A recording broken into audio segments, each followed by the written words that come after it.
Under-19 বিশ্বকাপে আফগানিস্তানকে সেমিফাইনালে 7 উইকেটে হারিয়ে ফাইনালে পৌঁছে গেল টিম ইন্ডিয়া। 6 ফেব্রুয়ারি ইংল্যান্ডের সঙ্গে হবে ফাইনাল। অস্ট্রেলিয়াকে সেমিফাইনালে গতকাল হারিয়ে দেয় ইংল্যান্ড। টানা 6 বারের মতো ফাইনালে উঠল ইন্ডিয়া এবং अंडर-19 বিশ্বকাপের ইতিহাসে 10 বার ফাইনাল খেলবে 6 ফেব্রুয়ারি টিম ইন্ডিয়া। কোনো দল এতবার ফাইনালে ওঠেনি। আর টিম ইন্ডিয়ার দুর্দান্ত পারফরমেন্স, এই সিজনে একটা ম্যাচও ইন্ডিয়া হারেনি।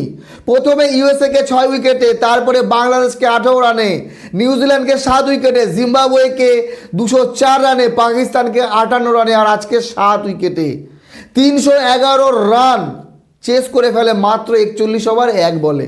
311 রান সেমিফাইনালে চেস করা, নকআউট। এইরকম স্টেজে এসে এইরকম পারফরমেন্স টিম ইন্ডিয়া করবে হয়তো কেউ কল্পনা করেনি। এত সহজে জয়। টসে জিতে ব্যাট করার সিদ্ধান্ত নেয় আফগান ক্যাপ্টেন। 310 রান করে 4 উইকেট হারিয়ে। মনে হচ্ছিল যে বোলিং ইন্ডিয়ার ভালো হয়নি, দুর্দান্ত ব্যাটিং করে আফগানিস্তান।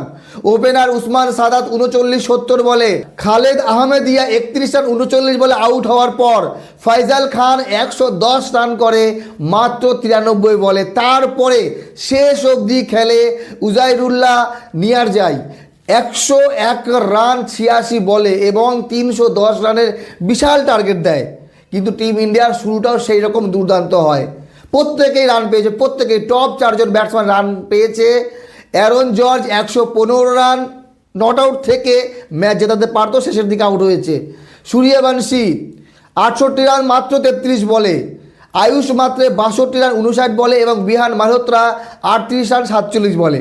তো টিম ইন্ডিয়ার দুর্দান্ত রান চেস। আমার একটু ভয় লাগছে, কারণ 2023 ওয়ানডে বিশ্বকাপে আমরা টানা প্রত্যেকটা ম্যাচ জেতার পরে আমরা ফাইনালে গিয়ে হেরেছিলাম, সেই রকমটা যেন না হয়। গত সিজনে অস্ট্রেলিয়ার কাছে আমরা ফাইনালে হেরেছি, এবার ইংল্যান্ডের সঙ্গে ফাইনাল। আশা করি ভালো কিছু হবে। প্রত্যেকটা প্লেয়ার ভালো।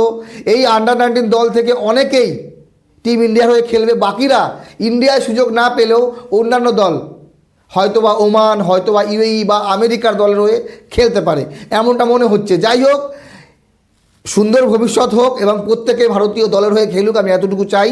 কিন্তু अंडर-19 লেভেলে অনেক ক্রিকেটার তারা এখন আমেরিকার হয়ে খেলছে, এবারের বিশ্বকাপে তারা এসছে ভারতে। তো আপনাদের মতামত জানাবেন। টিম ইন্ডিয়ার দুর্দান্ত পারফরমেন্স, ইংল্যান্ড এবং ইন্ডিয়ার ফাইনাল, কারা হবে চ্যাম্পিয়ন? আমি মনে করি ইন্ডিয়া চ্যাম্পিয়ন হবে। ভালো থাকবেন সবাই, ধন্যবাদ।